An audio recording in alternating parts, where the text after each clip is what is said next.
Okay, yesterday we were learning about kashering utensils, and we were learning about the concept of hagala. Hagala means the keli, the vessel absorbed within the walls of the vessel, treifa or chomitznika things. So you have to get it out. So how do you get it out? The din is, as we started talking about, the way it goes in, the way it goes out. So therefore, let's say you cooked chicken soup in a pot. How did it go into the pot? Through liquid. It wasn't direct fire. It was liquid in the pot, and the heat of the liquid went into the walls of the vessel, and therefore, so how do you get it out? With hagala, with the hot water process. What happened if something went in with direct fire, no liquid? For instance, you roasted a barbecue grill, okay? So let's say it was treif or a chametz stick, whatever. So you had the meat, there was no water. You put the meat directly on the barbecue grill. Or what's called in halachos shpud. A shpud is a thing you stick the meat, the sharp thing you put the meat on you. Skewer. Then you put it directly into the fire. Or another thing, you have somebody bakes something treif. Or they bake chicken on a tray. There's no water. So now how did the chicken go into the pan? How did the meat go into the skewer, or how did it go in? So it went in through direct fire. Then, in order to get that out, hagala is not going to be enough. What you need to do is what's called libun. Now, in libun, which literally means whitening it, because when you kasher it, it turns white. But what happens by libun, there's two types of libun. Libun gomor, which means complete libun, and libun kal, which means the lighter level of libun. But something that went in with direct fire can only be taken out with direct fire. Either a blowtorch or a direct fire to get it out and make it red hot. Libun gomor is that it becomes red hot. Okay? Because it went in with fire, it could only go out with fire. If it went in with liquid, then it goes out with liquid. Okay? Now there's a very interesting halachic difference, because it leads up to many, many dinim that are very practical in this kashering bit. The difference between kashering with hagala, the hot water process, or kashering with libun is a difference in facts. Meaning, when I kasher with hagala, what happens? It went in through heat, through a hot liquid. So then how do I get it out? Through hot liquid. So what does hagala do? Hagala removes what's inside the wall and it brings it out. Correct? Got it? Libun is not like that. Hot fire, direct fire, kashering destroys what was inside the wall. It doesn't make it spit out. It destroys it. Because the fire actually burns it out. It's not there anymore. Hagala is a process that it makes it come out. It went into a liquid, now you're kashering it with hot water, so it comes out with liquid. Isn't it better to burn everything?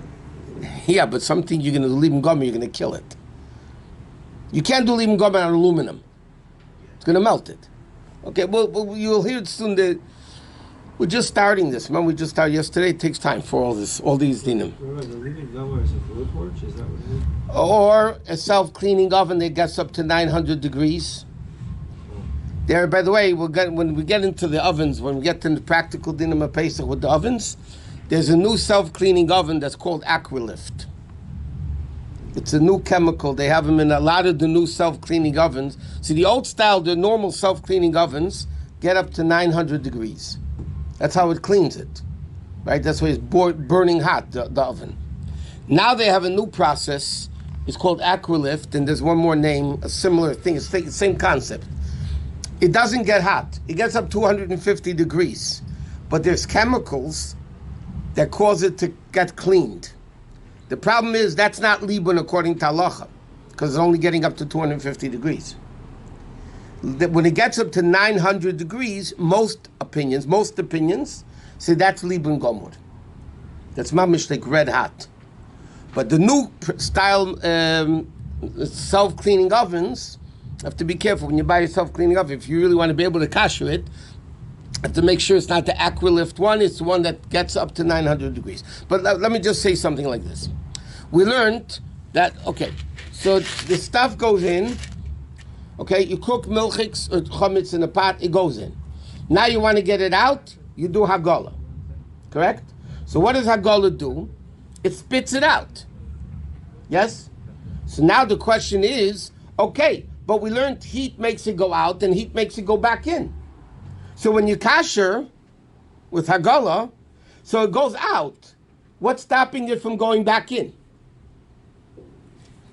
Right, there's chametz in the wall of the vessel, correct? That went in through water, through the heat of the water. Okay, so now I'm trying to get it out. So hagala, the hot water process, takes it out. The problem is, why isn't it going back in? Okay, so the Gemara answers, Halachos says like this. There's a din, and this I'll show you how it's very easily understood. The Gemara's expression is, I did the Torah lemiflat leibola.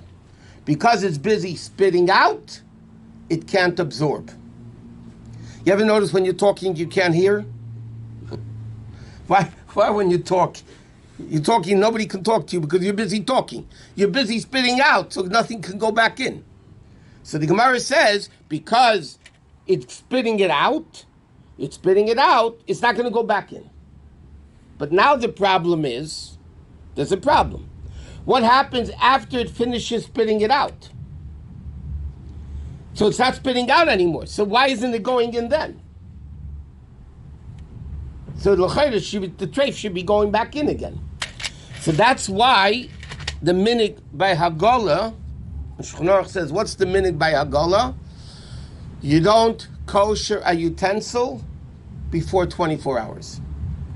Remember we discussed that after 24 hours, the taste is blemished.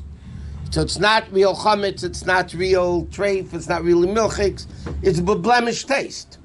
So therefore the minig is, and it's brought down in Shulchan Aruch, that the minig is when you do Hagala, you don't do Hagala unless if you wait 24 hours from the time it was used last with heat. 1 second. So now when it spits out, it's spitting out basically blemished taste. So even if the blemished taste goes back in, it doesn't matter because it's not real taste. It's a blemished taste. So it's not real chametz, it's not real milchiks, it's not real treif, it's not real anything. It's a blemished taste. Well, years ago, didn't they used to? Years ago, I can understand they could use the same. They would do hagala because it was expensive to buy a separate set of dishes. Right. But today it's just more practical to get a separate set of dishes. Yeah, Halachos says, we mentioned this all the way at the beginning. Halachos says, and Shulchan Aruch says, ideally, everything should be brand new, nothing should be kashed for Pesach. But what are you going to do with your ovens? So there are people that have Pesach big ovens, Taka. There are people that have mamish everything new for Pesach. Some people have a Pesach house. Called a hotel. It's called a hotel, yeah. Let's not go there. But anyway, so the problem with Hagala is you have to wait 24 hours before you kasher it. And another aspect of Hagala you have to do before Erev Pesach in the morning. I mean, up to a certain time, Erev Pesach in the morning, because then chametz is not bottled anymore so much. So, but when you do libun, because libun doesn't spit it out. If it spits it out, we're afraid it's going to go back in. Correct? But libun, that destroys what you have inside the walls of the utensil, that you don't need to wait 24 hours.